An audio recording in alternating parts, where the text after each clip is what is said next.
This is NHTV2, North Haven Government Television, a service of North Haven Community Television. The following program is brought to you through the support of the Town of North Haven.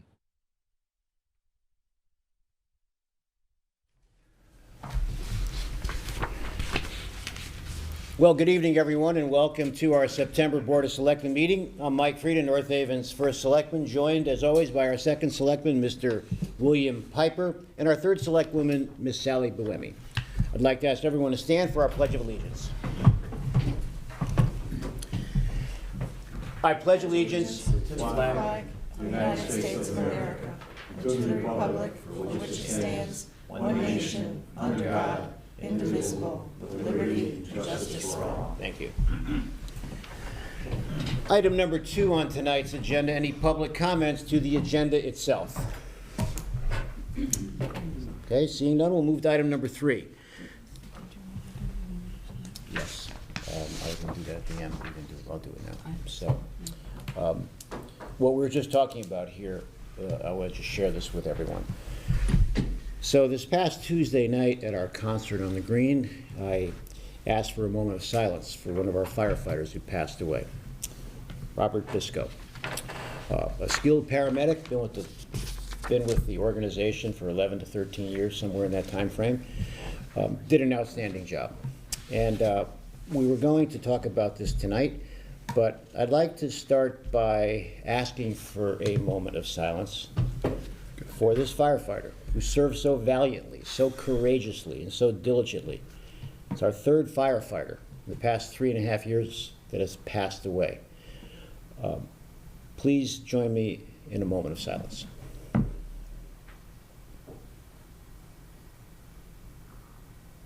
Thank you very much, ladies and gentlemen. Thank you. Item number 3, approval of the Board of Selectmen August 7th meeting minutes. Is there a motion? I'll make a motion to approve those minutes. Is there a second? I'll second that motion. Any other discussion? Hearing none, we'll call for that vote. All those in favor? Aye. Aye. As far as item number 4 is concerned, this Board of First Selectman overview, I just have one item to report to for tonight, and that is that we've joined our comptroller, Sean Scanlon. We did a press conference about a month ago in Middletown, myself and 6 other mayors from across the state. And the program is designed to offer free prescription drug cards to all residents. This past Tuesday night on the Green, we had maybe 1,000 people there, and Valerie was on the Green showing and offering sign-ups. So ladies and gentlemen, we have these if you'd like them. You can't see them here, but basically what this is a free prescription drug card from RX, ARRX. And what this is, it can save a family or an individual about $200 a year. You can't use it in conjunction with an existing prescription drug card, but you can present your existing drug card and then present this card to see if there's additional savings or which one would be cheaper depending upon the medication itself. So we've joined all these municipalities, 169 across Connecticut, that's going to be offering this. I'm part of the 7-member group that's promoting this because I think it's a good thing as prescription drug costs continue to rise. So Valerie can provide more information on this. We have some pass outs right here, Val. Yes, we do. So Yes. That's what this program is. Oh, very good. All right. Item number 5, Sally asked for something on the agenda, which we've obliged, so Sally, go right ahead. Right. I had this on the agenda last month, a discussion of the sewer use calculation. I just wanted to give a quick background. You might recall last year I had attended the, it's called technically the Water Pollution Control Authority, but we commonly call it the Sewer Commission. And I had attended their August meeting and did some research and discovered what I thought was a flaw in the calculation of contribution to the annual revenue that is necessary to run the plant. It's about in the neighborhood of $5 million, give or take, a year to run the water pollution control plant. And I was surprised to see that the homeowners, the residential homeowners, and this is what I reported to my colleagues on the board last year, homeowners were kicking in 76% of the revenue, but owning only 52% of the assessed value of the grand list, whereas commercial and industrial were paying 23% of the revenue and owning 38% of the grand list.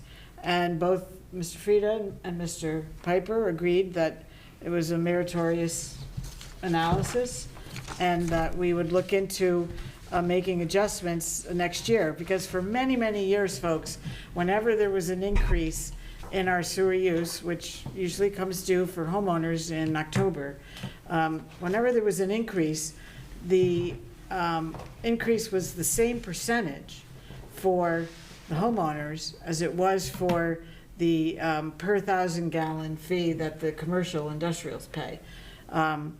Homeowners pay a flat fee, the commercial and industrial pay based on usage. So I believe that for many, many years, the homeowners were paying a disproportionate percentage-wise share of the revenue.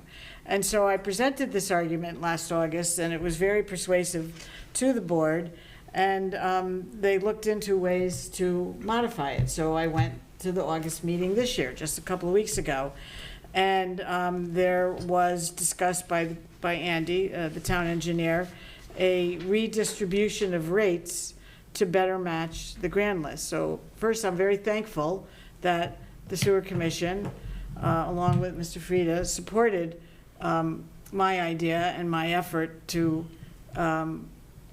redistribute the rates to more accurately reflect the grand list. And so they presented a new rate determination a couple of weeks ago, but in my opinion, the residential, it's an improvement. It's saving $10. But the problem is, I know, the problem is we're starting, as you know, a major improvement at the water pollution control plant, an approximate $17 million capital improvement, which is costing the town, North Haven, about 14.5. I think North Branford actually is hooked into our sewer system. They pay about 20%. Anyway, we have to start paying that debt. And so this year, the revenue has gone up considerably. You might be used to maybe a $10 or $20 increase per year on your sewer use. I have somewhere here the records of the increase the past 8 or 9 years. A couple of years it was the same. A couple of years it went up $5, maybe $10, $15. But because of this capital improvement, which I certainly agree is necessary, the sewer use was scheduled to go up for homeowners $100 from the current $370 to $470. But with this recalculation that was attempted, it saved $10, making it go up to only $460. But I think we could do better, because I really wasn't happy with the new residential percentage. It's almost 70%. It's 69.58%. And I still think that that's very high, because we only have 52% of the assessed value. And so I talked about this at the meeting, and I said that I would need more time to crunch the numbers, which I did that night, and I talked to Andy the next day. Again, this was in late August, and he explained to me that the reason why the residential is 69% is because we took off the grand list the motor vehicle amount, which I agree, because it's hard to tell with motor vehicles what percentage is commercial and homeowners. So I agreed that we had to factor out that portion of our grand list that was for motor vehicles. But he also factored out personal property, which is a significant amount of the grand list, over 500 million. Because he thought, because it was called personal property, that it was personal property. And Bill and I have always said that it's unfortunate that that part of the grand list is called personal property, because it's really business property. It's the equipment that businesses, commercial and industrial businesses, utilize to carry out their business. I think, Bill, a couple of months ago, you said it really should be called business property. So computers, furniture. Yeah, everything Copy that a machines. business would use, from computers to file cabinets to paper clips. Paper clips is actually on the disclosure form. But anyway, 'cause I'm a business owner, I have to file one. So I think that the personal property should, took it out. I think the personal property should be put back in, and he and I, while talking on the phone, agreed that if that happened, it would bring the homeowner's percentage down to 57% rather than the 69. And that would then require the commercial and industrial to kick in a bit more.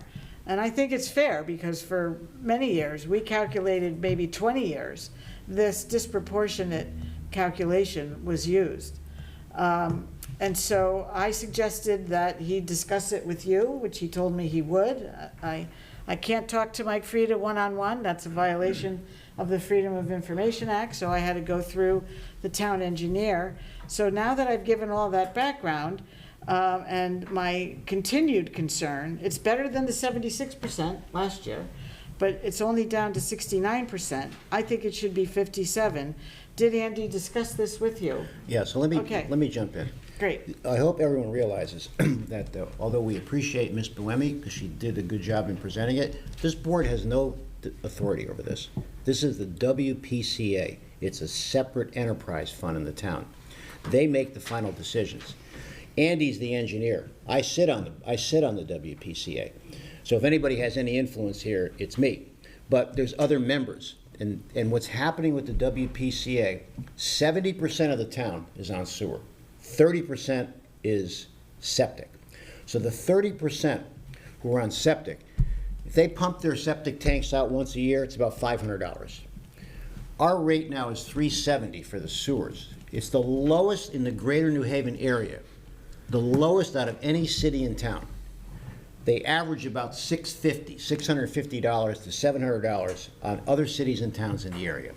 We've kept it low, even though we went up for the last couple of years. We kept it low because they, being the WPCA, was cognizant of taxes, because it's a ratepayer issue. It's a sewer fee to utilize the services.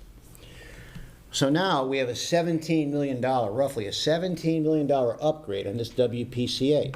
Where's the money going to come from? So why is it important? It's important because the pipes that were installed on this Water Pollution Control Authority were laid somewhere in the mid to late 60s. So despite the maintenance that we've done down through the years, the infrastructure is aging.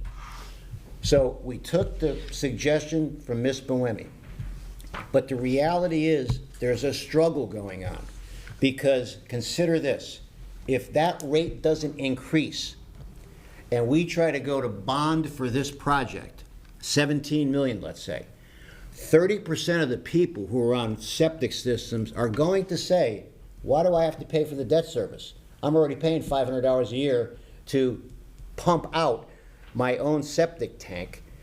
And by the way, if you take a guy like myself, 3 homes I've owned in North Haven, $35,000 per home down through the years to put a new septic system in each home. That's the problem. So what's the solution? You can bond, but 30% of the people are not going to go with it because they're not going to participate in the debt service. Or we raise the rate on the existing 70% so that the town doesn't have to bond for $17 million. It's not as easy as it may seem. So it's easy to say, well, we can't raise this rate, we can't raise that rate. All right, well, the alternative is, we can't ignore it. All of a sudden, sewers start bursting underneath the ground. What's going to happen at that point? That's the dilemma here. So that's why this board has no decision on it. This board has input, but the real meeting is going to be at the end of September, when the WPCA meets, and it's a public meeting for people to show up. Well, At the WPCA. at the plant on Universal Drive. I'm not questioning the need for the capital improvement. I already said that. We need that. And it is 17 million, but North Branford kicks in 3.5. So our share is 14.5. At least that's what Andy explained. Because North Branford is part of our sewer system. So they kick in 20% of everything. I'm not questioning the need that the sewer use has to go up because of this. I support that. I'm questioning the homeowners' proportion that they're paying. Now, the 30% that don't have sewers, that have septic, they don't pay the sewer use at all. That's my point. Right.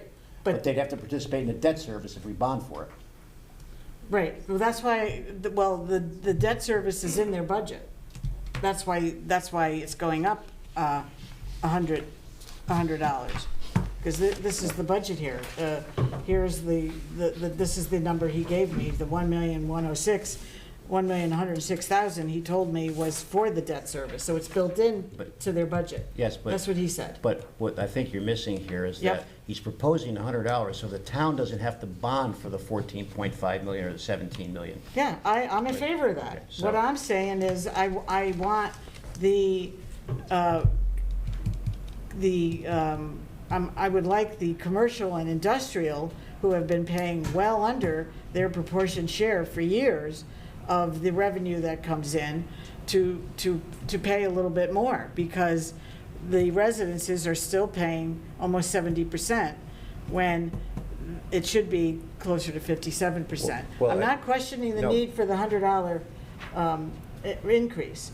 I'm questioning how it's being apportioned. I'm trying to save the homeowners money. I was at the meeting. You weren't there.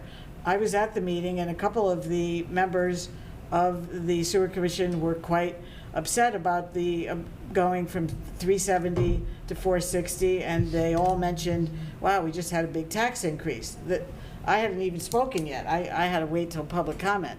This was them speaking amongst themselves after Andy gave this presentation, which would increase the type 1, which is residential, from 370 to 460. I'm not questioning the need for the $100. I support it. I support capital improvement. That plan is very old, and the maintenance has been high. There's a lot of issues. So I'm not questioning the need for the $17 million capital improvement plan, 14.5 of which is our responsibility. I'm not questioning that, and I'm not questioning that it should be the bond for it should be paid as part of the budget. I understand the need for the $100 increase.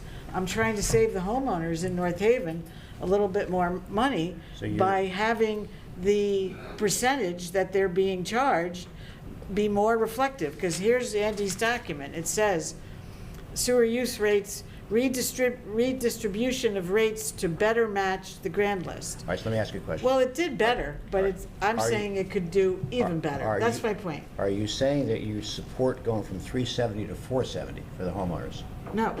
What's the $100 you're talking about? Because that's, Well, it would go from, it would have been, if they didn't do the minor readjustment at my request because of my analysis last year, they did try to readjust the rates to better match the grand list. They did.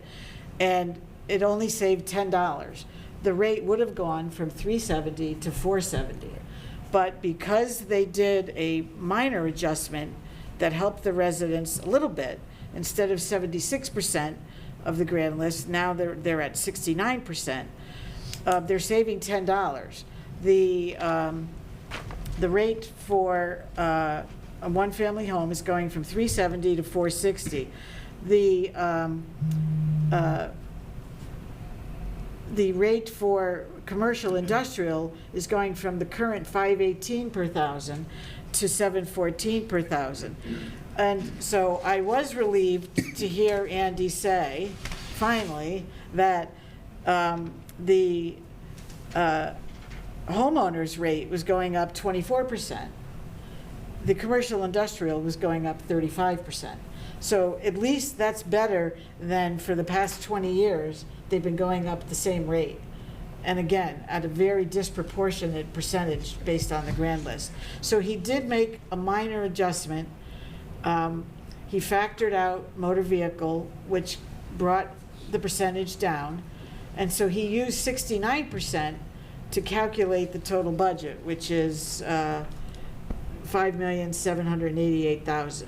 So the single-family residences are paying 69% of that. I think they should be paying 57% of that, and the per 100,000, the per 1,000 gallon charge should go up a little more, or maybe somewhere in the middle, you know? So under that scenario, you are saying that you're willing to go from 370 to 460? That's what it is now. Okay. It's saving, if the sewer commission had done nothing, Right. if I never brought up the issue of the residences paying 76% of the revenue when they own only 52% of the grant list, if I never brought up that issue last year, which you supported the analysis, they wouldn't have done this redistribution. They did do a redistribution. So instead of a $100 increase, it's a $90 increase. Which That's is- the $10 savings I'm talking Because about. I think some of them didn't understand that, okay? Okay. Okay, so I think some of them thought that you were saying that it's going to be reduced from, to $10. No. $10, so No. you're. Well, I said the savings is $10. All right, the So savings, instead of going from 370 to 470, it's going from 370 to 460. Okay, so under that scenario, what's your proposal to Andy? What should it be? Because you're already agreeing at 460, okay, so. Well, I think that the 460, the rate of 460 for homeowners is based on them paying 69% of the total revenue for the sewer plant operation, the $5,788,000. I think it should be a less percentage of, and Andy and I on the phone together, we each had our calculators, and when we factored back in the personal property, which again, he took out, he said, look, Sally, I had no idea personal property was business property. And I said, it is. It should be factored back in there. And so we both had our calculators, and we were silent for a couple of Sally, you minutes. could make the argument, though, that even though it is business property. Yeah. It's like motor vehicles. It doesn't contribute to the cost of running a sewer. No, but it's their value. It's their value of the grand list. Right, but just like motor vehicles are, residential value of the grand list, so. So I can make an argument the other way, just like with motor vehicles, that business property, for the most part, for most businesses, maybe doesn't do anything to increase their usage of the sewer system. Especially if you're not, if you're, I come from a financial, office background. None of that in my office contributes to our usage of the sewer system. Right, but it is part of. Which is exactly the argument for taking the motor vehicles out. Yeah, well, we agreed with that. Right. I agreed 100% with taking the motor vehicles out. See, so maybe again, a similar argument might apply to the personal business. Well, he said to me, I took the personal property out because I thought it was personal property. I didn't think it had anything to do with business. So you and I know that's not true. What I'm suggesting is, as I was saying, we both did a rough calculation and came up with 57%. That is closer to the residential share of the grand list, 57%. I would even accept a compromise between 57 and 69, something to help the residents. Obviously, the lower the residents pay, the more you have to increase the per $1,000 charge to right. our businesses. And the argument in support of that would be to them, look, you've been underpaying for decades. You have not been paying your fair share for decades. So we're not gonna just go from 5.18 per thousand to, what did I say? To 7.14.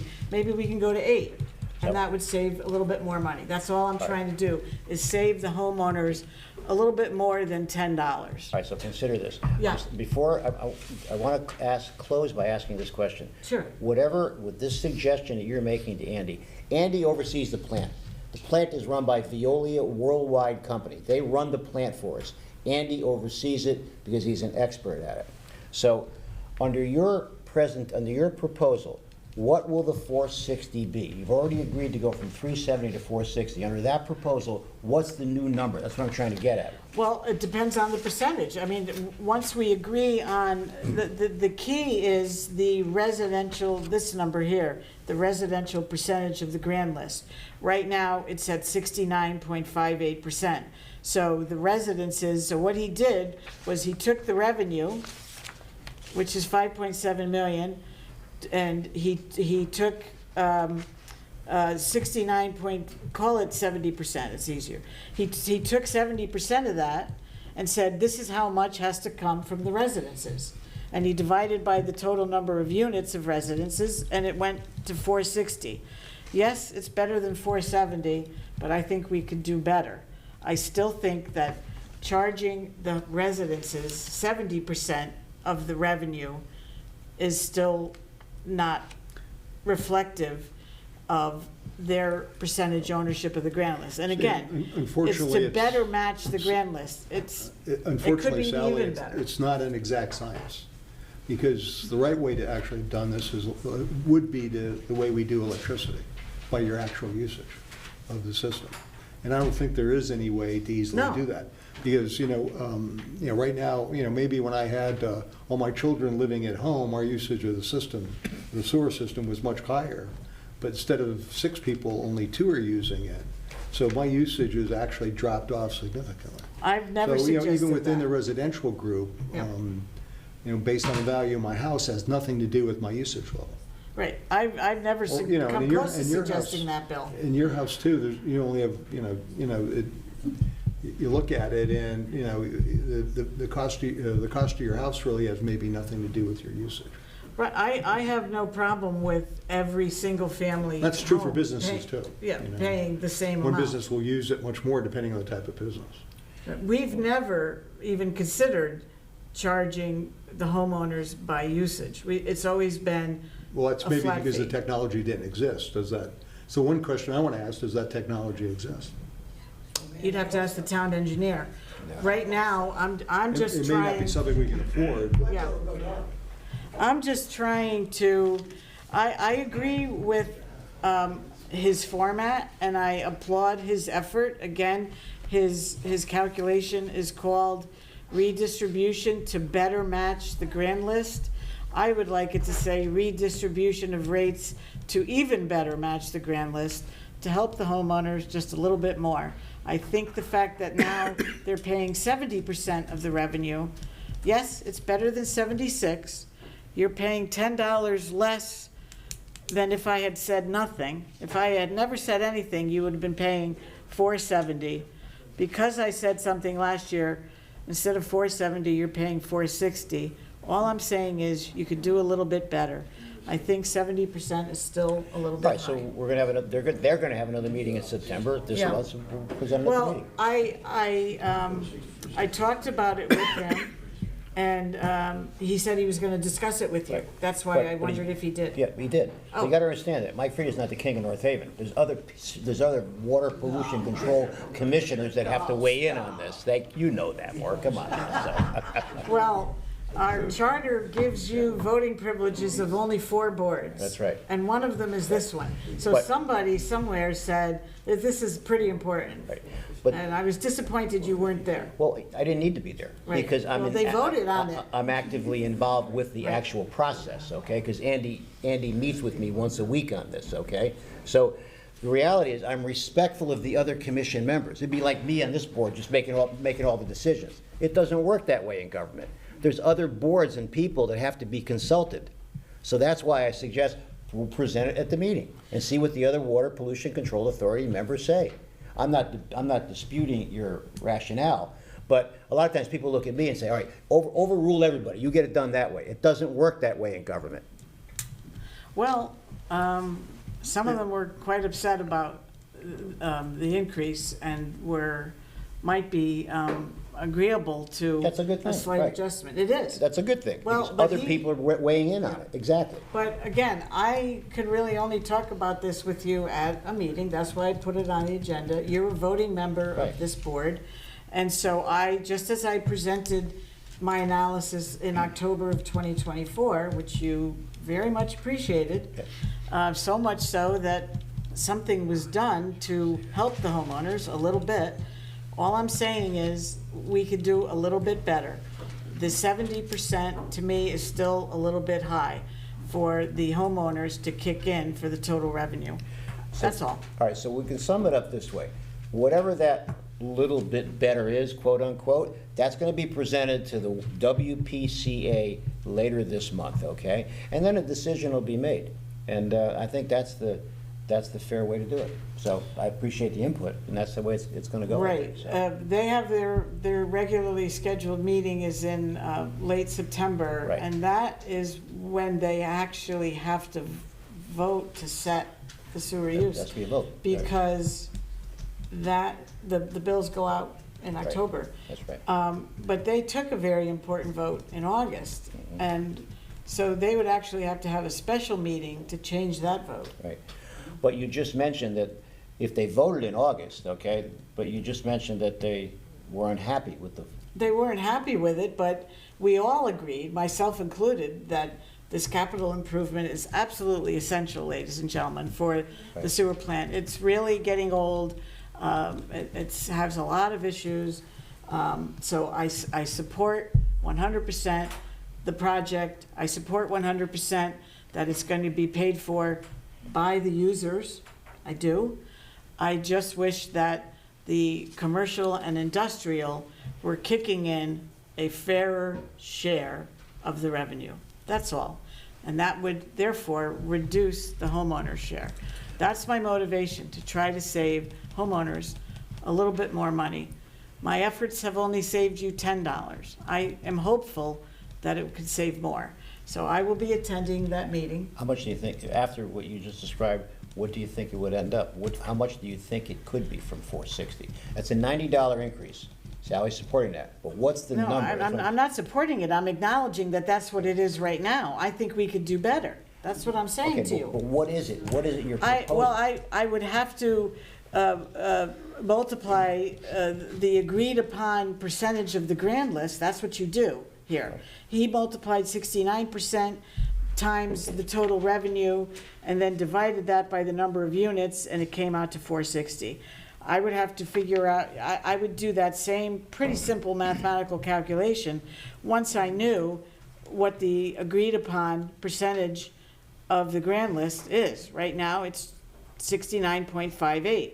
I was hoping that it would be a little lower than that. And what did you say, what did you think it would be, or should be? Well, Andy and I both did the calculation, adding in the personal property, and it went down to 57. 57. Okay.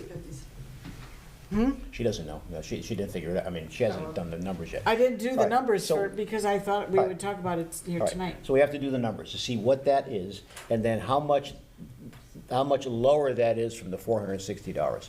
So we'll do that. I'll talk to Andy. It may save another $30 or $40, which might not sound like a lot, but that's a lower rate that we'll have as a base for next year's increase. You know what I'm saying? We'll take a Yeah. look at it. What We'll do- take a look at it. From a benchmarking standpoint, what do other towns do? And Well, I know that I would Hampton- make an argument that my water bill is a better indication of what my sewer bill should be. Okay. So. Well, again, it's not does based on anybody usage. use, Nobody does it on usage.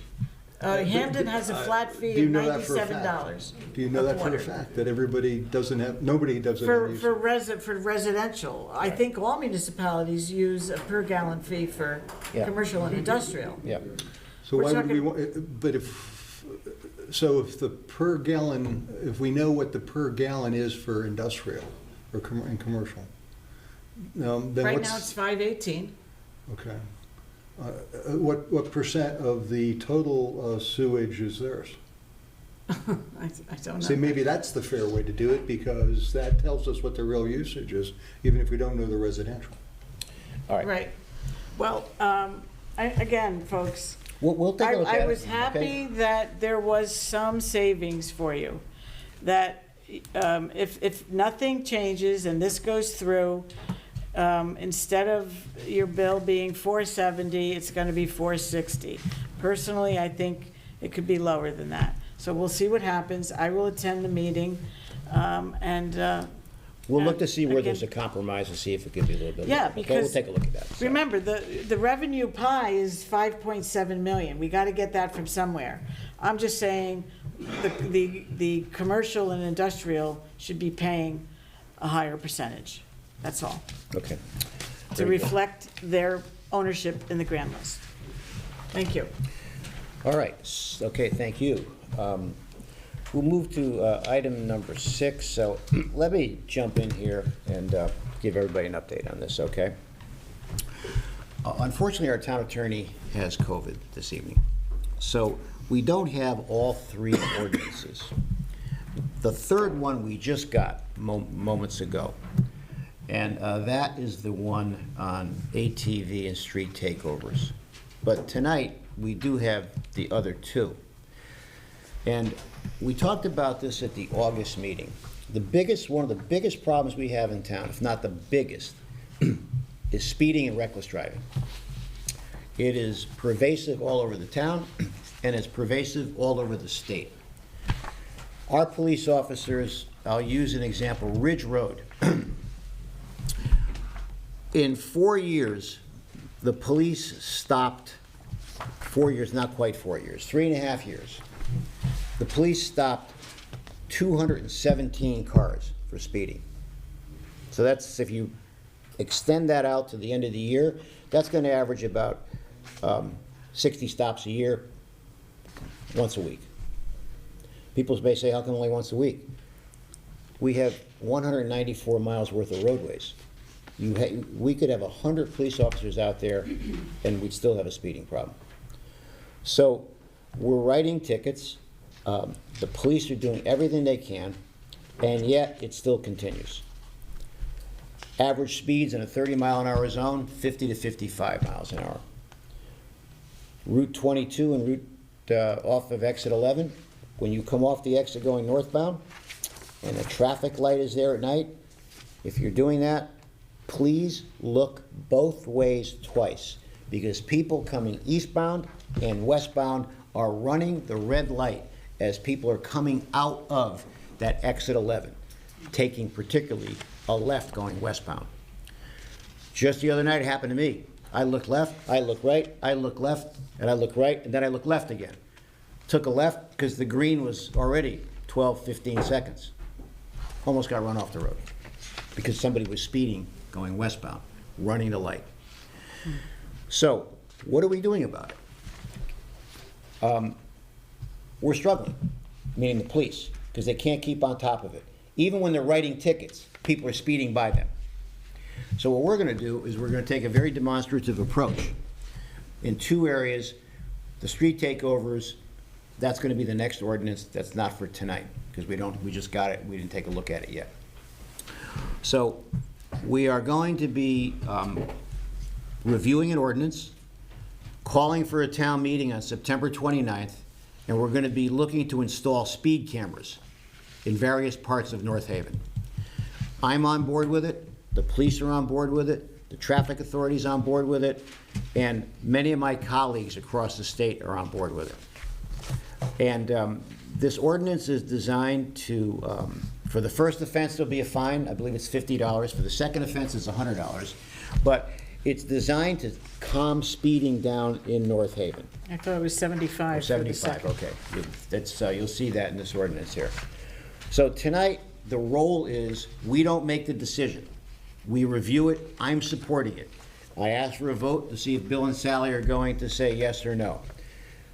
From there, we bring it to a town meeting, a public meeting, and we invite the public in.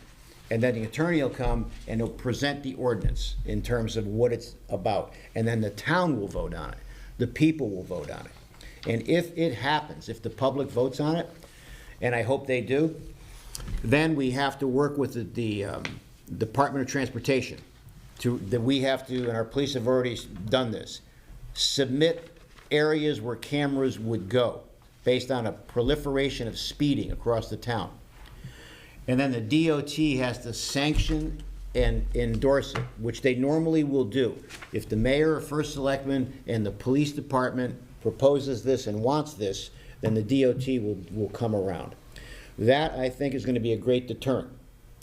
It's going to be a great deterrent. Now, by statute, we have to identify where the cameras are going to be up ahead, whether it's on a light pole, whether it's on a traffic light. That is something that's part of the public act that was presented. So tonight, we have it before us. I'm going to turn it over to Bill and Sally if they'd like to take a look at it and comment on it. But this is designed to try to stop speeding in North Haven. People are going to say, because it's already happened in Middletown. Middletown was one of the first cities to do this. People are complaining.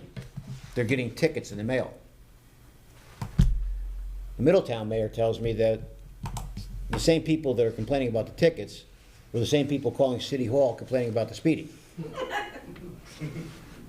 So we gotta really understand the psychological dynamics of this, okay? Beyond doing this, that's ordinance number 1. I'm on another mission here, and that's school buses. I don't know if you've seen this, it's all over the news where people are running the stop signs on school buses. There's been videos showing that young kids almost got hit. They're coming off the bus. Okay, the bus monitor's there, the stop sign comes down, they're crossing, and people are speeding. That's gotta stop, folks. And this is something else we're gonna do here.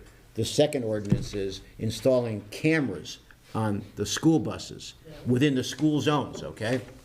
And there's gonna be, I'm telling you, there's gonna be volumes of tickets because our police tell me that they think there's 27 people every day in every elementary school running the stop signs on buses. That has to be a huge fine. Huge fine. First time, huge fine. So this is kind of where we're at right now. Now, we're going to discuss the 2 ordinances. I'm going to turn it, like I said, to Bill and Sally. The 3rd ordinance is street takeovers. I talked about that in August, right? During a press conference with myself and my colleagues, and this is the 4th time I'm saying this because there's some people here for the first time that I'm seeing, I made a statement. They turned it over to me. I was the second person to speak. And I looked in the cameras and I said that we're all disgusted here, all of us, chief elected officials. We're disgusted, we're fed up, and we're not going to take it anymore. And if we find someone that gets a ticket, we have the option of doing something, and we're going to do it. Crush that vehicle. We're going to crush them. They're going to be confiscated and crushed if they're involved with a street takeover. So we don't have that ordinance tonight. We probably will call a separate town meeting to address that ordinance. Tonight, it's these 2, the bus cameras and the traffic cameras. Okay, I'll turn it over to you, Bill, and you, Sally. As Mike said, there's 3 different articles under the section 190, and to go, maybe to start with, with the bus cameras. The proposed fine, I think, for that violation is $250. The issue is, if in reading both these ordinances, is that there is nothing, there's no way to tell who the person operating the vehicle is from this. We can just determine who the owner of the car is, and the owner is liable for the $250. So that's one of the biggest issues, I think, is that we're not identifying the vehicle operator, we're identifying the owner under these ordinances, which is similar to the other 5 towns that are already getting or have already adopted these types of ordinances. So it's not a perfect system, but it's better than no system at all. And I have to do some more research. I think Sally and I talked about it just in general, briefly, informally, is that the fine may be a function of the statute as opposed to, what discretion we have in terms of maybe making it more. And that's exactly as Mike said, for the speeding violations, the initial, though, you obviously know where a school bus is, so and the stop sign comes out, so it's not like you need to post anything. But for the speeding ordinance, there will be signs indicating that, it's under surveillance, but once again, if you're over 10 miles over the speed limit, I think the first time, within the first 30 days, you get a warning.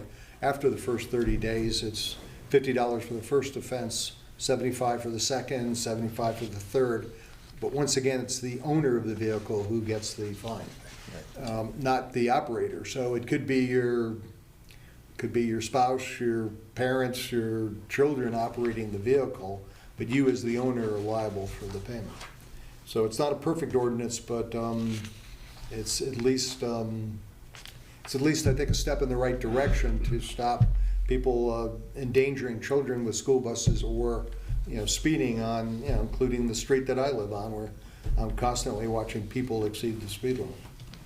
So Sally, do you have Well, and that's maybe a very the one thing also that the ordinance The school bus. clearly indicates for both speeding and for the school buses is that there is no, after they've looked at the proof and the evidence of everything that's happening, This is the speeding. it clearly indicates, and that goes back to the statute, violations of this ordinance shall not be made part of the driving control record as described in Connecticut General Statute 14-111 of such owner and may not be used for any purpose in the provision of a motor vehicle insurance policy. So none of the violations, because we don't know who's operating the vehicle, the owner's paying the penalty or the fine. None of this goes on the owner's driver's record because it may not be the owner operating the vehicle. So I think it's not perfect. It's just like the sewer fees, use fees. It's not perfect. It's not a perfect situation, but it's better than what we have right now. Would you like to comment, Sal? Yeah, I can only comment on the speeding one because I was just handed the school bus one for the first time. We had that last. We had it that We last got meeting. it at the last We had that meeting, from the last actually, but I thought that was school this bus. was the school bus? Yes. This the same? Yeah, Article 3. Yeah. Yeah. Article 3 is the school bus. And I think I did email it to you also, Okay, Yeah, we had it in our packet last time as well. yes. okay. While Sally's But looking I at it. did read the traffic one quite extensively, and it's not just speeding, which I certainly am supportive of this. It's like Bill said, it's the violations are twofold really, for exceeding the speed limit by 10 miles an hour or failure to stop at a red light. At a red light. Absolutely, yeah. So it's not just speeding, it's going through a red light. And it seems like the fines are the same for both. Is that your Yes. understanding? So it's the 50 and the 75, but if you go a year without doing anything wrong, then they recalibrate you back down to 50. So if you're good for a year, and then you get another citation, you start at 50 again. That's how I read it? Yeah, I wish it was more, but there are I certain do- statute yeah, compliances on There- this. There are. It does require quite a bit of administrative work, this statute. And the police will handle that. Right. They're fine with doing it. Great, so they have to designate a traffic authority. The first thing they have to do is, they have to have a enforcement safety device operator. Will that be a policeman or the vendor will provide that? The vendor. The vendor does. But then we have to provide an employee of the town's police Right. department to be designated as a traffic authority who will review the images and make a determination as to whether a violation had occurred. And then we have to have a citation hearing officer. So would that also seems to have to come from the police department. I would assume that would have to be a different person. It may not. The police person- the police will okay. make that decision. Okay.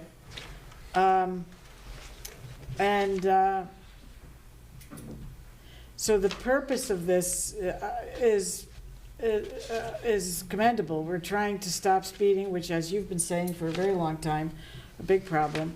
And going through red lights is another big problem. I see people ignore red lights all the time. So I'm fully supportive of this.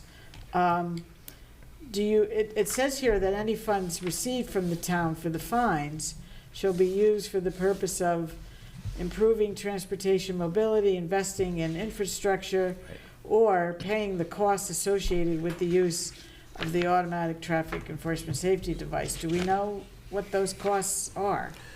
No, but I can tell you this, that if a street light goes on, if you're in North Haven, you see a street light blinking, and you say, if they call my office, how come the street light, how come you can't fix it? We can't. There's parts that are defective. They're on back order. So a traffic light, a new one, if let's say it was 25 or 30 years old and we have to replace it and the parts have aged out, it may cost us $125,000 for one street light.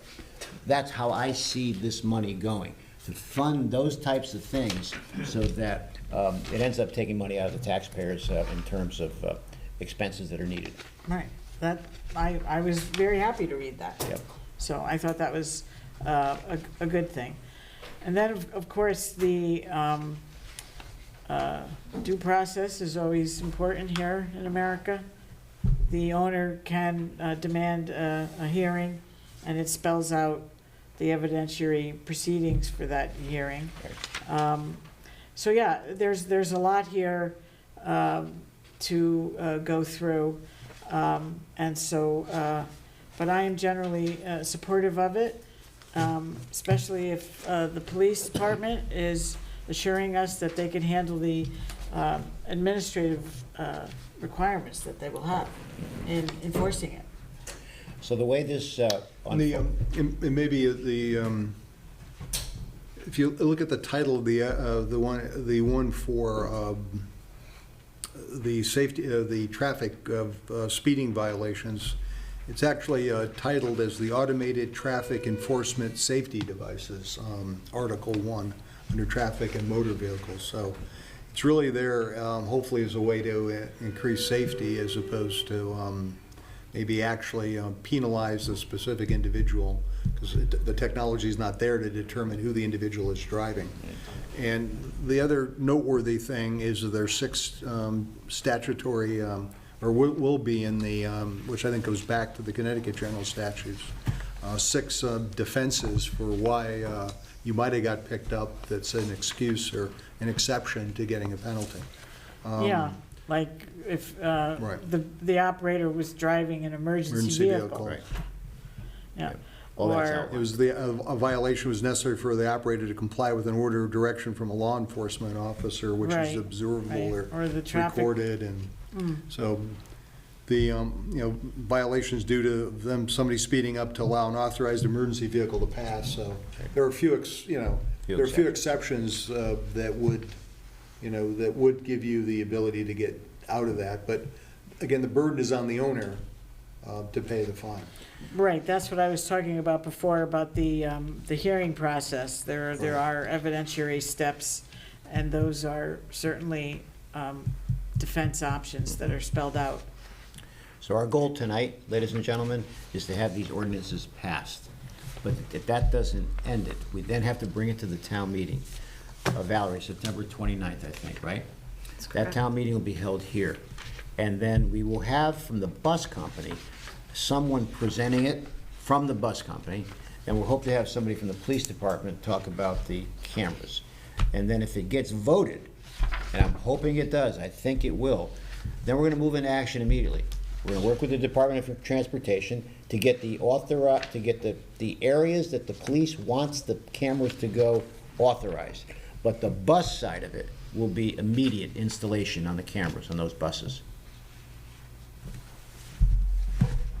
So are we acting on just the two that Just the we two. had, not the one that, Yeah, just the two, I think. right, okay. So I'd like to ask for a motion to accept the ordinance that relates to the, Well, we don't have a accept. resolution. We have, we recommend. okay, We don't fine. All accept. The right. town meeting I know, accepts. go ahead. Recommends. So, Item 7. item 7, right, we've already done, I should read item 6, though, because that is the Just, consideration. you know, Do you just want me to along do- the You can same. read it, but you just did it. Okay, all right, so we've already done item 6, which is to consider and vote on whether to recommend. Again, we don't accept here, we recommend. So I will make a motion, resolve to recommend that the town meeting adopt Chapter 190, Traffic and Motor Vehicles, to the ordinances of the town of North Haven, and Article 1 thereof, entitled Automated Traffic Enforcement Safety Devices, to authorize the use of automated traffic enforcement safety devices at locations within school zones, pedestrian safety zones, and other places within the boundaries of the town of North Haven. I'll make that motion to recommend. Is there a second? And maybe I can note before, just to go back to answer a question that I think, now that I've found it in the statute, the $50 first violation and $75 for a second and subsequent violation is actually in the House Bill 5917 in the section I'm looking at. So I think that's where it's dovetail what we've been given by the state statute. So I will second that resolution. All right, any other discussion? Hearing none, we'll call for that recommendation. All those in favor? Aye. Aye, thank you. All right, next. Well, we have the, number 8 is, I don't have to read because we've already considered, We've already considered we've already it, considered and and- discussed Chapter 190. and we're not going to read the resolution, correct? No, For the ATV? No. Right. So that will be tabled again? we'll table this, and we'll call a special town meeting for that, okay? Okay. Okay? So, Special Board of Selectmen. So do we want a Yeah, maybe motion to further look table at that. that? yeah, so I'll make a motion that we table items 8 and 9? items 8 and 9. Is there a second? I'll second tabling those Okay, and then, so we can further study that. okay, we'll call for that vote. All those in favor of that recommendation, say aye. Aye. Okay, thank you. And what I had just said mistakenly about item 8 applies to item 10. This is the one that Yes.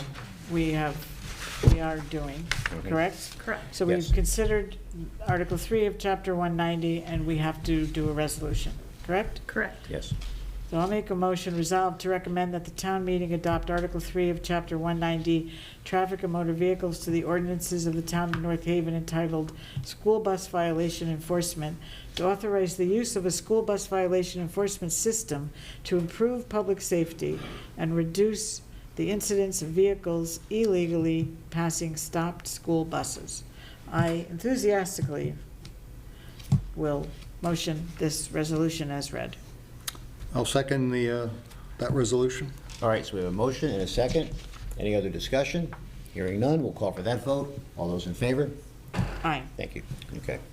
I think we should table number 12 since it Well, contains. No, we have We to. can't table number 12. We have to Yeah. call number 12, but we have to modify it, amend it to say that item B of the call will be tabled.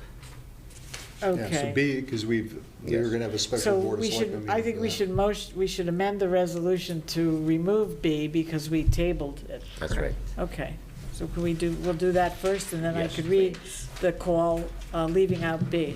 Yes. All right, Thank so you I'll make a very much. motion to amend item 12 of the agenda, removing 12B from the warning.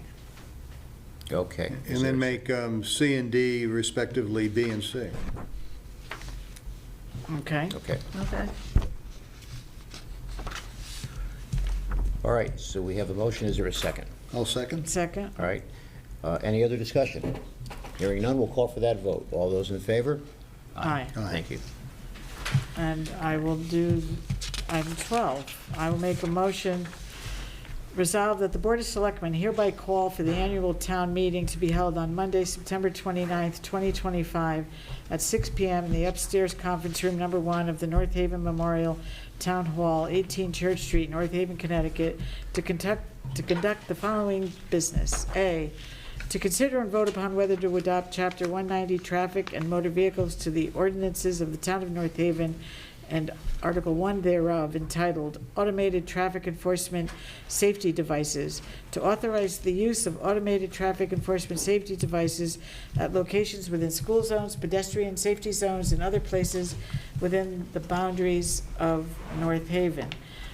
B, as amended, to consider and vote upon whether to adopt Article 3 of Chapter 190, Traffic and Motor Vehicles, to the ordinances of the Town of North Haven, entitled School Bus Violation Enforcement, to authorize the use of a school bus violation enforcement system to improve public safety and reduce the incidence of vehicles illegally passing stopped school buses. And C, to consider and act upon a resolution by the Board of Selectmen recommending to the town meeting the name of the following roads previously adopted by the town meeting as roads. Wait a minute. What? That's correct, because those roads were already adopted by the town, we're just naming them. Oh, we're naming them. We're Gotcha. naming them. We already Okay. did this the We last month. we did this last month. We did Yes. the. So got now it. we're just adding it to the town Got meeting. it. Sorry. Thank you. Yeah, I forgot about I know that. it's worded awkwardly, but that's, Yep. So previously adopted by the town meeting as town roads. A, naming of Amazon Front Access Drive, Amazon Drive. Naming of Amazon Rear Access Road to Defco Park Road Extension. And C, naming of School Road Driveway to Bob DeMeo Way. Yes, this is what we talked about at the last meeting. Yeah. We explained the rationale for each one, including Coach Bob DeMeo, that legend, and God rest his soul. So thank you for that. Any other discussion on this? All right. You have to I will- call for a vote on the resolution. I'll second the resolution. Okay. Any other discussion? You call for the vote. Bill seconded. No other discussion. All those in favor? Aye. Aye, thank you. All right, next. Last item is property tax refunds, which we have every month. And looking through the list, I don't see anything out of the ordinary or unusual, relatively small amounts, so I'll make quite a few of them, but I'll second. All right. I will make a motion to approve them. Sally second. All right, any other discussion? Hearing none, we'll call for that vote. All those in favor? Aye. Thank you. Item number 14, the next regular meeting of this Board of Selectmen is Thursday, October 2nd, 2025, at 6:30 PM here in the conference room upstairs here in Town Hall. We're at item number 15, ladies and gentlemen, public comment. Any public comment? Yes, sir. Come up to the microphone, please. Mary, we got you next. We saw your hand next, okay? So, Yes, sir. My name's Tom Casey, live on Cottontail Lane. Right. Myself, some other of my neighbors here, we're here to ask if there's something the town can do in regards to these pickleball courts that you folks put in the Carina Park. All of us around the park are getting upset with all the noise that is constantly coming out of the park. It's a nonstop from 8 o'clock in the morning until sunset, and most nights on sunset, I have to physically go outside there and ask people to leave because they won't. Sunday morning, Saturday morning, there's people out there at 7:30 waiting for that 8 o'clock bell to ring and start going. And it's not 1 or 2 people, it's 16, 20 people. There's a dozen cars out in the streets all the time. And we're kind of getting tired of hearing noise. yeah, I'm not sure, Tom, what we can do about this. Well, what we've let me asked- explain, because I know you've called, I think, right? Yes, I have. And I think the police department weighed in, because they thought about, or somebody recommended from the residential side, about putting nets around the pickleball court, but the police said no, because they can't see what goes on inside the court. So So the police have the final say in that. I understand that completely, sir. But is it the parking that's the big issue, or is it That's the part, noise? the noise is the big issue. The parking is like part of the issue. But as far as the police officer saying he can't look inside, well, it'd be a different story if the police were always there, but they're not. So I don't know what he's worried about. Because we're there living, they're not driving around there every single day looking inside that thing there. They're not. And if it's an issue about looking inside there, then why don't we talk about putting some cameras on there or something so they can see inside there. It's just, it's the noise. I mean, we've all lived there for 20, 30 years down there, and it was fine. The park's been a great place to be around. Kids out there have a good time. But you stuck that thing in there, and now it's just like a madhouse in there. It's nonstop. Would you like to have that in your backyard all day long? Listen to that click, clock, click, clock, click, clock all day long? It's no fun. Well, let me tell you about my backyard, okay? I got planes and trains, and I have a street with racing on Route 40. So I understand the noise aspect, I do. But I try to condition myself to eliminate it, okay? I don't think about it. But in your case, I'm not sure what we can do. We will take a look at it. It's not under this board's, but there's a Park and Recreation Commission you have to go to. We don't make the final decisions here. I understand. But, so it's the parking and the noise. And the noise. And it's Saturday, Sunday morning. These people are 8 o'clock in the morning. And it's like I said, it's not just a few people. It's a lot. Okay. Okay? And then they go in there at nighttime and telling people to leave. Right, actually, I had to call the police one time because I was being threatened, being yelled at, and I just had to call the police. It took about half an hour to get there, but they finally came there. People got to go. You know, it's not fair to us that live right behind the park. We don't resent the people playing pickleball. Not at all. It's not their fault. Okay, it's the fact that the town put that in our neighborhood, and none of us were even told this was happening. It's just there they are. There's other places we thought they could have put this. There are parks that don't have houses right 10 feet from the park. Tom, I don't hear as good as I used to. What's the name of the park? Carina Park. Carina Park? Okay. And what? It's on Codtail and Grove. Balls in our swimming pool. It's in the grove between. The Grove, that one in It's the in the- Grove? and there's people that live a few houses down. That one in the Grove? Yeah, so there's people that live a few houses down on Country Way and Klein, and they can hear the damn things down there. So imagine if you live right next to it, how loud it is. Yep. It's just getting to the point where all the neighbors, I've had neighbors come to my house like, how do you live with this noise? It's unbearable. The people come from all over, too. It's like, It's not just North Haven people coming in Yeah, here. well, when there's state or federal funds, that's part of the rules and regulations. So take the water park in East Haven, you get people coming in from all different municipalities, because it's funded not by the town, by the state or the federal government. That's They're coming here because it's free. right. Yeah. Most pickleball courts, they're not free. They have to pay to go play these things here. They're coming here because it's free. Well, that's a good point. We'll take if that's the case, if it's not free in other municipalities, maybe we'll take a look at that in terms of charging people. So. And if we could find some way to maybe change the hours a little bit here, you know, Saturday and Sunday morning, you know, you see people at 8 o'clock in the morning, people just getting out of bed, and there's 20 people out there ready to go. You can't sit in your backyard and have a cup of coffee. So from your standpoint as residents here, what would be the compromise in the hours if you had a choice? If you can't pull the park out, we can't. I understand you can't pull a park out. So how would you see the compromise in the hours? I think they should limit the hours a little bit down. If to be honest with you, you know, people are on the weekends. Especially you know, on the weekends. yeah. Especially on the weekend, they're there so early in the morning. They're there at 8 o'clock. I've seen people there at 6:30 in the morning. They're wanting to play this dang thing. Okay. And it's only during the summertime, of course, because that's Yeah. when it's the nice time to be out there. Right. But if they started maybe like around 10 o'clock in the morning, and they're out of there by a certain time frame, not staying there till 9 o'clock at night or 8:30 or 7:30 as the time gets better, out there earlier times so people can go outside and enjoy their backyards without hearing that noise all day long. Okay. We can't have family functions back there nowhere because of all this noise.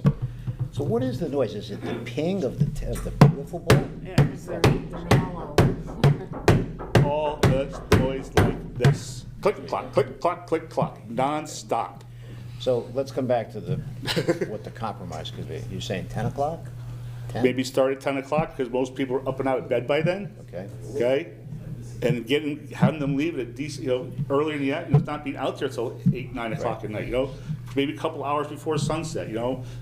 Maybe 6 o'clock at night they have to be out there during the peak hours of summer, and then a little later on during this time of year, you know? I mean, So you I'll go think- back there tonight. I'll probably find somebody in that park still. So you think 10 to 6 then? 10 to 6? It's a possibility. something. Do you find, sir, that after they finish playing, that they hang around for an hour or Normally just so? some of the kids hang around there. Most of the adults kind of do leave. You just have some of the kids will hang around. But most of the time, they finish their games and they go. Yeah, they go. Right. Pretty much they go. Okay, I just wondered if, But there's leagues out, there's a league out there.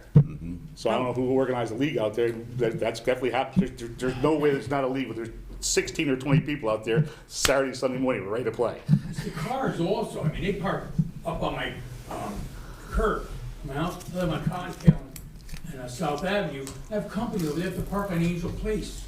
When my company comes over, because there's no room for them to park. Really, I mean. They park right in front of my house though. Heavy, yeah, they're parked up on the curb, on the grass, like. Crazy. It was quiet before I was got there. People use the presidential park. They were always there. Kids would come in, play tennis.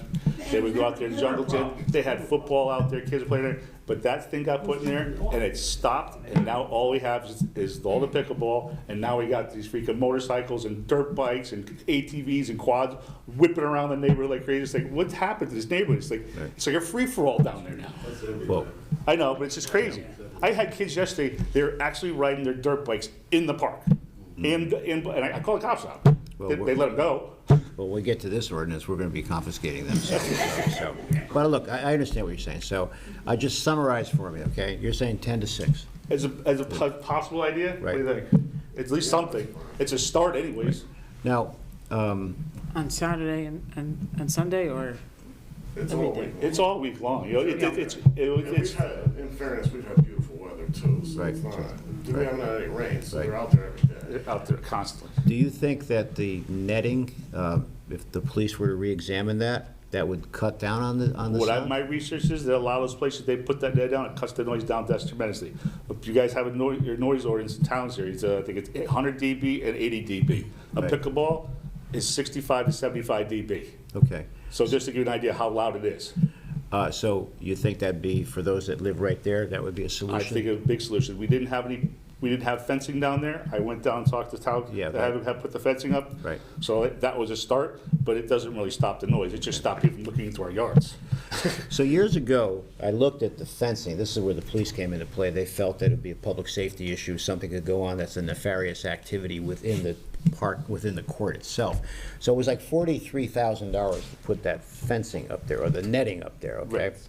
But, look, you've taken the time to come tonight, so I asked you these questions about what you think the compromise is. So I don't know what we can do. We'll take a look at, see what the police position is on the netting, and then if they say, okay, we do it, then I gotta find the money for it. So that's the way it works. If they don't want to do the netting and he's worried about looking into it, maybe he could do the option if he's so concerned about what goes on inside in there. I know you can't have lights in there because the town charter goes to the park there. Right. Maybe there's not a big deal, but if they pop a couple of cameras on the side of the course, kitty cornered, and they can look into it, and they say, hey, whoop, they can look and see what's going on there, they'll know what's happening, and there's no one's gonna be disturbed. Okay. It's an idea. So give me the percentages again on the netting. What it goes from, it cuts down to what decibel, did you say? I didn't recall exactly what it was. Okay. I do this know, there is a noise thing out there. Right. Yes, sir. John Ganji, I live on Country Way. How you doing, John? So, good, how you doing? You know, I'm 2 blocks from there, and I can hear it from my house. It doesn't drive me crazy like it does him. Yeah. To me, you know, my windows are closed, I can't hear it, so it's not a big deal on my end. I just feel for him, and I've lived in the neighborhood my whole life, basically.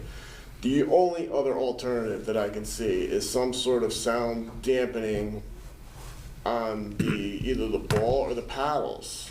Yes, they make Now, those ping pong, you know, they came up with some kind of rubber coating on that, which also helps with the spin of the ping pong ball. I would kind of equate it to that. So even if there was some kind of sound dampening paddles, or I'm not a pickleball player, but that would help a lot, because that's really what you're hearing is the ball and the paddle. It's not even so much the noise of the players, it's more of the ball and the paddle. Well, It'd be yeah, difficult to tell people what yeah. paddle they can use. No, understandable, Yeah. Right. but I mean, if there's a sound dampening paddle available, and you know, it's really, I don't know whether pickleball courts there are out there. Like, this is right on top of residential, so Yep. Right. All right. I mean, Well, as far think- as that court goes. I think that then we'll have to take a look at this netting again, so, and see what the options are, how much it costs. We have to review it with the police again. I have to get the park commission involved, so, you know, there's a lot of steps, but I understand what you're saying, okay? I'm glad you didn't tell me about the basketball court, because people are complaining about listening to the bouncing of the basketball on the The court. basketball's fine, they're not bothering anybody. And they're not out there for hours Hours on a day. end. You know, they're gonna come, you'll have a dozen guys go out there, they play their round of basketball, and they're gone, you know, and it's it. It's And fine. That's original to the park. Yeah, it's always been there. So I'm glad to hear also, you've presented it such that you have no problem with the park. You endorse parks. You don't want kids, to Yeah, people we do. play in the park, right? But it's the noise and the parking. And the time. Yeah, the time, right. it's just been from the pickleball, really. It's all it's been. Okay. It's like since the pickleball, the whole park changed, and those pickleballers got put in there. All right. Yeah. We're gonna take a look at it. Was it a problem before when they were tennis courts, I guess? No, No. not at all. Just the pickleball. So I mean, the sound of a tennis ball isn't as bad as that pickleball or the paddle of the pickleball. Yeah. So And that, there's so many people. You only get 4 people on the tennis court, you got 16 people on those pickleball courts. Yeah, they're full. so I'll leave you with this. Even if we can find a way to fix this, I'm not sure how that helps us with the traffic. Because the police have gone out there many times. The police have been out there dozens of times, and they've said to people, don't park in the driveway, meaning a driveway, you know, because it's public roads, so they have to park somewhere. So maybe we start with the sound, okay? Why don't we start with That'd be a that? big start right there. All right. That would Guarantee. That would be the biggest, yeah. Parking, I think we can kind of live with a little bit more, but the sound is a lot. Okay. There's no getting around the parking. There's no, I mean, it's street parking. So if you like, I'll give you a couple of options here, okay? You can come back next month, we can give you an update to this meeting, Okay. because people have heard this, people are watching on TV, or you can call myself and the police department to let you know where we are with the netting, okay? Okay. I'll leave it up to you, Thank you, sir. okay? Thank you for your time. Thanks, Mike. Okay, thank you, thanks. Okay, Mary?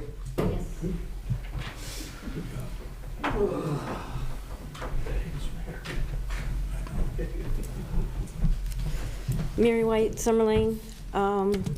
Just wanted to point something out because Bill always mentions it regarding the property tax refunds are always small, and but there is a big one on the list. It's the Xerox Financial Services LLC for $29,174.24. I just want to make sure it's not a typo.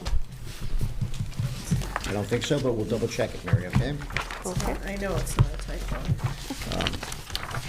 And I noticed that after I said it and I skimmed, and all of a sudden I found. There it is, yeah. So I looked at the names to make sure that, I was gonna ask Most Al of to these do are the car same, because it is refunds. an It is unusual. not a typo. It's not a typo. It is not. It is correct. And I know because when I typed it, I thought it was enough money, so I double checked it. Okay, thank you. Now I'm triple checking it. It's not a typo. Okay, thank you. So I wanted to talk some more about the sewer usage fee. So I just think it's really unacceptable that for decades, the single-family residential homes have been overpaying the sewer use fee. So I was trying to write down the numbers as they were being said, so I just want to make sure that I did get the correct numbers and the correct percentages. So the current numbers for the single-family residential contributing, let's see, 76% of the revenue, owning 52% of the grand list. The commercial industrial contributing 23% of the revenue, owning 38% of the grand list. That's correct? That was for last year, yeah. Okay, with the- yep, with just when wanna our- make sure, yeah, just wanna make sure. 370, yeah. Yes, okay. So now with the redistribution, those numbers, single-family residential contributing 69.58% of the revenue, owning 52% of the grand list. What is the percentage of the commercial industrial with the redistribution? 30. Okay, so it's Commercial from is- 23%.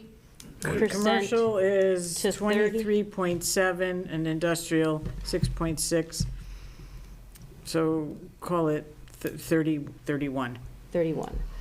Okay. So Owning, 69 and 31 Okay. is 100, yeah. okay, and that's 38, owning 38% of the grand list. okay. So now we go to the changes. We were paying, for the single-family residential, we were paying $370. It was gonna go up to $470, and then with the Sally doing all this work and the redistribution, it's now going up to $460. The rate per gallon for commercial industrial was $518 per No, one. $5.18. What? $5.18. Oh, I'm sorry. See, that's what I Per wanted to 100, per Okay. 1,000 gallons. Okay, per how many thousand gallons? Per 1,000. Per thousand, okay, and it's going up to $7.14? $7.14. Per 1,000 gallons. $7.14 per 1,000. So Okay. that is one good thing, like I pointed out, the residential is going up just 24%, but the commercial industrial is going up 35%. They always used to go up the same amount. So this redistribution did help a little bit, so. So it used to be going up to the same percentage? They, for decades, they always went up the same percentage. Yeah. Okay, thanks. So, what I was thinking about is, what can we do to have this redistribution, to have it be, I don't know, better, more of a savings or more, so it's proportionate to the revenue versus the the percentage owners of the grand list. So we looked up to see when is that meeting, the WPCA meeting in September. Sally, you had mentioned something about it's usually towards the end of. I think it's the 22nd? 22nd. Yep, 22nd. However, there's something different. I don't know if you know it's there, but it's talking about, or it says, there's a meeting on September 8th, which is 4 days from now, and it says, quote, set sewer use rate, close quote, public hearing, 6:00 p.m. So now, I go to a lot of zoning meetings, I know exactly what a public hearing is. So what I'm thinking, based on this, is posted on the town's That website. was canceled. I'm not sure where you're seeing that. Oh, okay, because it doesn't Bringing say, it to yeah, it the- doesn't to say our attention. canceled. Oh, No, okay. it's, I just looked at the schedule. It's not on the 8th. It's later. Yeah, It's where later. did you see that? Right. It's on the town's On the website. website? Okay. Thank So you. it's- So maybe. So that's, maybe- didn't happen, or it No. happened I another wasn't aware. time? Well, So, I- was and- there a public yeah. hearing? Not that I know, Andy. Shouldn't there be a public hearing when Yeah, you're impacting people? There and their was one in taxes? August, which I went to. And So there was a public hearing in Yeah, August? and so to redo it, they would have to have called another public hearing. So maybe they called it and then it got canceled for some reason. Okay, It's on the calendar too, physical calendar. okay, for all right, the, well, For the 8th. we looked at it, and it's, so wait a second, so there is a meeting on the 8th? It's on, I think Val's looking now, it's on the physical, calendar we all get in the mail, which I use for a variety of reasons. So, Right, it was There was printed one in this August on the calendar is what you're calendar. saying, but I'm saying it was canceled. Yes, I think. it August was. 28th, and then there was another one for September 8th. because as I see both, when we looked it up, it was, we just did a little And that's while what the ago. calendar It's showing The both, physical calendar had as well. but so there is none, there is no meeting coming up on the I'll defer 8th? to Val, because she's actually checking the website. It says canceled. I'm on the website right here. The website, I think. Oh, WPCA, okay, we went to, September 8th. You have to, once you click it and you open it, it'll tell you it's canceled. okay, so you have to click it to see that it's canceled, but when you're just looking at the list, I didn't see the word cancel. But that's fine, that's fine. So, Okay. so that would have been the meeting to say. To this redo is- it. This isn't To try to redo enough. it. Yeah. Okay, all right, I But I see. guess that got canceled. Okay, so that got canceled, Says but it happened in August, really? It did. It did. And so that's where And then you spoke. I spoke, yes, I did. And so the members were concerned A couple of them. about our having the reval and Yeah, big increase in taxes. Even the $90, which is better than the 100. Yeah, Even the 90 was a big jump, because usually the sewer use historically goes up $10 to $20 if it goes up.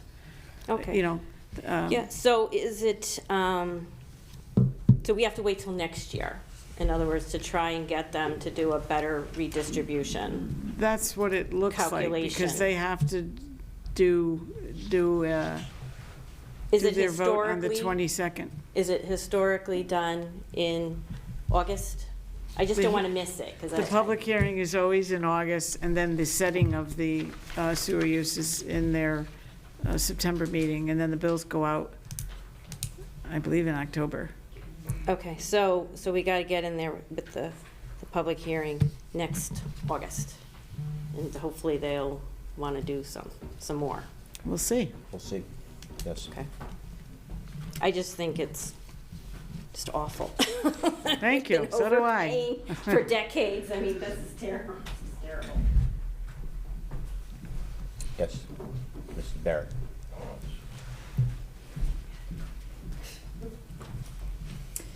Good evening, Nancy Barrett, Crestview Drive.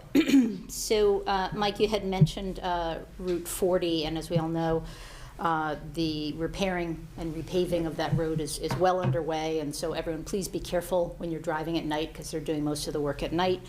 But it made me wonder when the reconstruction of the Sackett Point Road from the renovated bridge to State Street, when is that project going to start? Yeah, we don't have a date on that yet. There's some complications to it, and one of the complications is that there's a situation going on with the DOT Safety Division and one of our large businesses about the trucks being backed in, backed out, and there's been near fatalities on the track there. So the DOT, the Safety Division, the Security Division has to redesign that first before we move forward with the reconstruction, then get it torn up again. So, Oh, dear, right. so consider this as an analogy. If we know there's going to be water being put into areas that have wells, history has shown whether it's water, whether it's gas, when you pave a road and they come back and tear it up because they're putting in infrastructure, we've done a better job now in communicating with the public utility companies as to when the road is going to have updated infrastructure. Yeah. So it's no different than this situation here. We can't do anything unless the DOT Safety and Security Division has a design and basically mandates to the business how these trucks have to get in and out and not be laying over the tracks when a train comes through. Gotcha. So, So the businesses ultimately have to solve that problem, or the town business. has to be involved in? Okay. The business has to sound the safety problem. has to really do that. We can't do that. We've offered insight. I've had the engineers to meet with the DOT and the business in terms of offering recommendations, but the business has to do it and pay for it. I've always wondered if they could develop some sort of a turnaround behind that set of buildings that used to have the UPS in it. Right. If they could drive across the street and around in order to turn around, rather than, kind of doing the 100-point turn That there. backup, yeah, they go into the UPS, and everything in both directions comes to a halt. Right. Comes to a grinding halt. I've actually met with the DOT, and they showed me video in terms of the near misses, the near crashes with the trucks coming in and out of there. And it's all day and all night, so I drive across that quite a bit, and you also have some of these big 18-wheelers parked on State Street. Right. Yep. Either waiting to turn onto Sackett Point Road or to have to back up and make that turn, when there's an increase in the traffic flow. So there's absolutely a safety concern there. Okay, and I also wondered, what is the status of the proposal that was tabled way back in January of this year at a town meeting to appropriate $1.25 million for the refuse containers? There's been no discussions on that. It's not a priority right now. We heard from the public. Half the people, or a third of the people wanted it, a third of the people wanted more information, a third of people were against it. So right now, it may happen in the future, but at this point, based on the fact that to borrow more money for it at this point may not make sense. So there's no discussions as to when we're going to do it. Right. The reason I'm asking also, in addition to the fact that it was just tabled, is I noticed on my street that the garbage trucks with the electronic arms can actually pick up even the non-approved types of garbage cans. So not just the ones that are sort of the square design with the bar that they pick up, but they actually, with the arms, can pick up almost any size garbage can. So I wondered if that has kind of changed the need for these particular types of specified garbage cans. I know Milford has done it, Cheshire has done it, Hamden has done it. They've been successful, but at this point, I think that we probably should have done a better job of presenting it in terms of going through it. And I think that that's the thing I've talked to Public Works about, that if and when we bring it up again, there has to be a better, more comprehensive presentation about it. So, Public education is absolutely essential. Yes. I couldn't agree more. So, and my last point is, I would just like to commend Selectman Buemi for her initiative and follow-through and collaborative efforts regarding recalculating the sewer usage bill.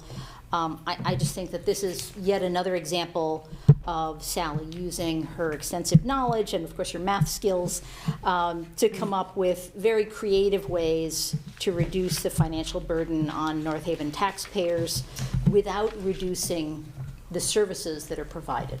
The services are absolutely essential. No one would argue that. And I think you're also right to point out that this upgrade to the facility is absolutely essential. But if somehow we can collect the exact same pool of money, but just redistribute the pie chart, Right, so that's that all it's it a little is. less on the homeowners and a little bit more on the business owners, I think that would be great. And again, I appreciate your collaboration not only with Mr. Frieda and Mr. Piper, but also with the town engineer and Andy Bevilacqua, and of course the members of the Water Pollution Control Authority. I think Yes. that it's a great collaboration, and when you attend those meetings, you're not attending as the third selectman, you're attending just as a member of the community, and you have to wait your turn to speak during public commentary. So I just wondered, can other people actually attend the meeting in September and Oh, kind yes. of use Oh, that yeah. as if it Absolutely. were Yeah. a public hearing? absolutely. So We're trying to encourage people so to. Mary, if you want to, you can certainly attend the meeting in September, and you can certainly speak during public commentary. Right. And I'm sure that Sally will have, 2 or 3 different options of, we can get these numbers down from, what did we say, 460, maybe down to, Yeah, and give 3 different choices, Yeah, something like I that. fear it won't happen this year if that meeting was canceled, so Mm-hmm. we'll see. But thank you, it was worth a try. It did have some positive impact for homeowners. Right. Not what I wanted, but I'm glad that you emphasized that I'm supportive of the construction project. And I know that the sewer use has to go up to pay for that. Right. We always have to be forward-thinking and Yeah. thinking about infrastructure for the Yeah. future and so forth, but at the same time, I think everyone is really feeling the impact of this, the increase in the taxes due to the reval, so, and of course the budget too. That's but- precisely what they Yeah. were talking about, but I have no anyway, sur- so that's no thank you. surprise. Anyone can go, but I just warn you, it's at the Water Pollution Control Exactly. Plant. Bring your nose plugs, So yeah. bring something, Yeah, it's not. once you get in the building, it's not so bad, but from the parking lot there. Yeah, It's a quick run, yeah. That's an I'm issue, sure. there's no doubt about it, so, okay. All right, Do thank you you. support me on that, Mr. Frieda? That's true. Oh, that's true, yeah, absolutely. So, I've been there All right, many well, times. thank you very I can much. tell. Okay, so, okay. Thank you. Thanks, okay. It's just warning you, Okay. you're not used to it. The sewer commission people are walking in like. Oh, they love And it. I'm like, I'm dying, it's funny. They walk in like there's I nothing going know. on down there, right? So- Yeah. All right, ladies and gentlemen, seeing no other, okay.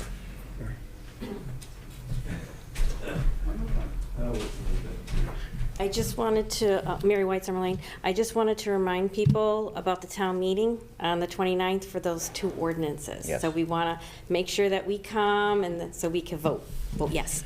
Thank you. Absolutely. 6 o'clock. 6 o'clock, right? Yes. All right, ladies and gentlemen, seeing no more public comment, I ask for a motion to adjourn. I'll motion to adjourn. Motion, is there a second? I'll second and urge people to go to the fair. Yes. Oh, that's right, yeah, we We just just came came from there, from there, right. the 3 of us. It was- All right. So I will second that All right. motion. All right, all those in favor? Aye. Thank you very much, ladies and gentlemen, thank you. The preceding program is brought to you in part through a grant from the town of North Haven.